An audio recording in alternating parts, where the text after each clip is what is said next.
Yo, what's going on, guys? A little quick mid-week recap. It's been a little bit hectic after today's session. Um, yeah, definitely an interesting day. What we can take away from this in the broad picture is that we rejected our 249, 284.19 resistance level yesterday's session and really pulled back pretty hard off of that, almost 3 points to the 281.27 area, which is exactly what I said. Um, I believe yesterday's session we saw this candle here. I was really expecting that to retrace to that heavily impacted area of 281.27, which was from that triple top and the quad top, and now it's just like a multi fucking top. I don't even know how many times this thing's been touched. But interesting today, 100%, is that we were under it, and Powell came out and said we weren't gonna raise the rates anymore. We already knew that. In his previous meetings, he kind of hinted at that. Um, Now, that seemed to be a little bit of a midday pump, as you can see from this candle here and the volume that came in. But also, what you want to look on the downside is we gave all of that back. And if you look at that volume down here, all of that was given back at the end of the session. We did close above 281.27, which might be a good sign for the bulls into tomorrow's session. We'll have to see if that's the case. When we do hold this level, then we might be able to come back up and test the 284 level again. Now, if we go to the daily chart, it's going to be a mess, but you guys, I promise, will thank me. I have every support and resistance line we need for the coming future. Um, what we can look at and take away from the daily chart is that we pulled back and are really close to our middle lines here, the 13 EMA and the middle Bollinger Band, which I have started using again. But as you can see, getting very tight here. This market is going to break out in either direction. It has to, unless it's going to trade sideways for a few days. But what we can take away from that is that we really have two different ways we can go. We can reject this level here and fall down and retrace, in which case the 275 level would be, that main target on the downside, which is that bottom Bollinger Band as of now, which doesn't seem too uncharacteristic. As you can see, our red days have been substantially greater than our green days. I mean, look at all the time it took to recoup just these losses. Um, Volatility in the markets has definitely you know, shortened out. Look at how small some of these candles are on the SPY. This is also, like I've been saying, we need to explore other options when it comes to day trading and intraday trading. Back here, these days, this was fantastic. Um, we were making a killing off these nice, large trading days, but as of now, we have yet to see that in quite some time. But we'll have to see. So we did hold that 281.27 area. So if we result in a gap up tomorrow, it's possible the Bulls try and run with it. Needless to say, if that 281.27 area does break, I wouldn't be shy to go short. We also could look at our middle lines here, hanging out right by it on the daily chart. So if that low of today breaks, or even this 281.27 breaks again, um, we definitely can see a test of the lows and then go from there. And that's where I'll have all of our destinations listed in chat. But we're prepared for either direction. Like I said in the chat, we've had quite a few setups to watch.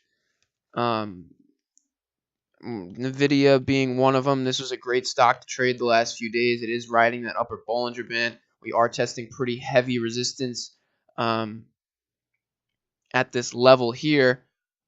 If that breaks, we have room up to the close of this candle, which is like from 176.38 up to 185.02. That's a large trading range, and it's certainly possible. But like I said, we need to figure out which way the overall market wants to head. NVIDIA has certainly been strong compared to the SPY. As you see, yesterday's session never really sold off. I mean, this was the pullback that NVIDIA had into the close.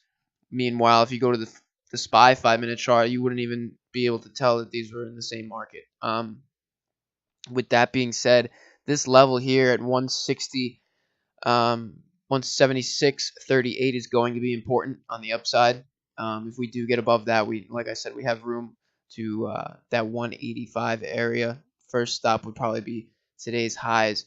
Definitely something to keep an eye on. We have been holding our supports on NVIDIA, so we'll see. Kind of stalled out. Similar setup to Facebook like we saw in the last 2 days. Facebook actually ended up breaking out today. But it's going to be interesting to see how this plays out. Like I said, we'll see if we're breaking out of this sideways trend on even the weekly chart and start to head higher. And we do have room to go head higher if you look at this middle Bollinger Band where it's heading. So keep NVIDIA in mind for sure. Definitely one to watch. We'll go over Facebook now. This is a great 2-day breakout from yesterday. Actually, this was a great swing trade. I alerted this all week. I've really been focusing on this Facebook setup just because it's really got a clear channel top to bottom with a gap on either side. So the bottom here was tested again. This is where I was entering my shares. I have a few shares in Robinhood. I didn't get any calls, unfortunately. I was having problems with my broker. Got it all settled out. Figured too late. I just didn't get in on my calls. But I do have shares on this, and I was alerting this Monday. A nice support play. If we go back to Monday's session, all of our 30-minute candles really consolidated on this level and closed above. And then we gapped up tomorrow, the next day, and really was over from there. We got a nice push, filled this gap, and we're where we are right now. But this could have also been a setup today if you guys were trading. If we go to the 15-minute chart, what's going on here? Break of yesterday's highs. We had that double top initially. I was alerting that midday. We never really got the pullback. As the overall market pulled back, we never really got that on Facebook. Nothing crazy. Maybe like 70 cents a share back into the middle Bollinger Bands on the 5-minute. But this was definitely one to watch because of those highs breaking. If you draw a line here, it was pretty clear. Nice breakout after this broke out with the Fed. And volume came in throughout the rest of the day. So definitely one to keep on watch heading forward, as we have more room on the daily chart to go. As you can see, we're pushing into our middle areas and our 13 EMA. So we'll have to see if we do get above those. I'm surely possible we could totally test that 172 area, which is the top here. Another one, real quick, HP. Definitely an interesting setup. We are stalling right around this top here.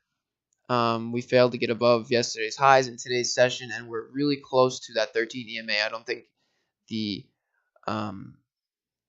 buyers and sellers in this play are starting to fizzle out a little bit. They need to wait and see what the market does, and then that'll probably affect the play on HP. But we do have that sizable gap to fill if we do clear the 13 EMA in the middle Bollinger Band. So definitely one to watch. As you can see, the MACD on the daily is crossing. We'll just have to see if momentum comes into this play. We are above our support on the weekly chart.